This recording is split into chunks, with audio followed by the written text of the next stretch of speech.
I tell you, you need to follow the story every few hours, Joel. Not long ago, people were thinking we're on the verge of World War III.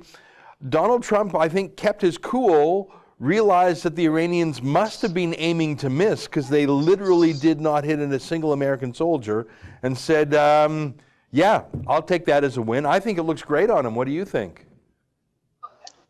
Well, it's a great day for the world, actually, because not only did Donald Trump clearly establish a new deterrent, or restore a deterrent, really, against attacking Americans or killing Americans, he also managed to keep the United States thus far out of any kind of intense military engagement in the Middle East.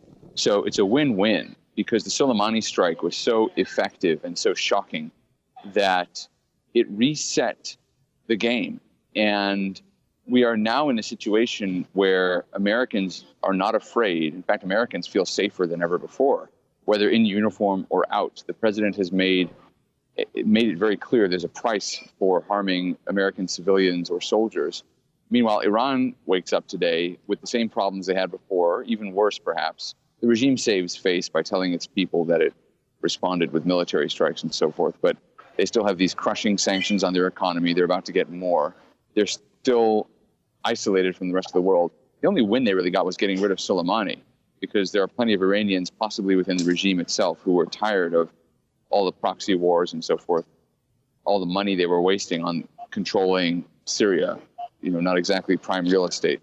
So they're a winner in that sense, but the real winner is Donald Trump and the American people.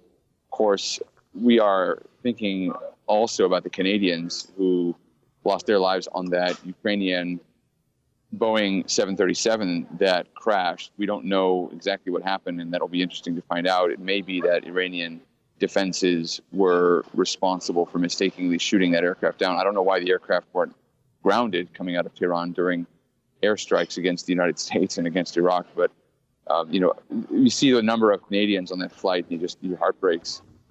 Certainly other people on board as well, but just so many Canadians. So, well, we're celebrating the fact that there were no American casualties, but we are also thinking about the victims of that terrible crash, and we need to know what's going on. Of course, Iran is hiding the black boxes, maybe because those black boxes would reveal that there was nothing wrong with the plane. It's a new plane. It's only 4 years old. And according to the Ukrainian airline, it's one of their best planes with their most experienced crews. So we're going to have to see what happens there. There's going to be more coming out about that. But in general, the world is a safer place. The United States has established a deterrent. Iran has responded, but without escalating, essentially. And nobody's going to have to go to war.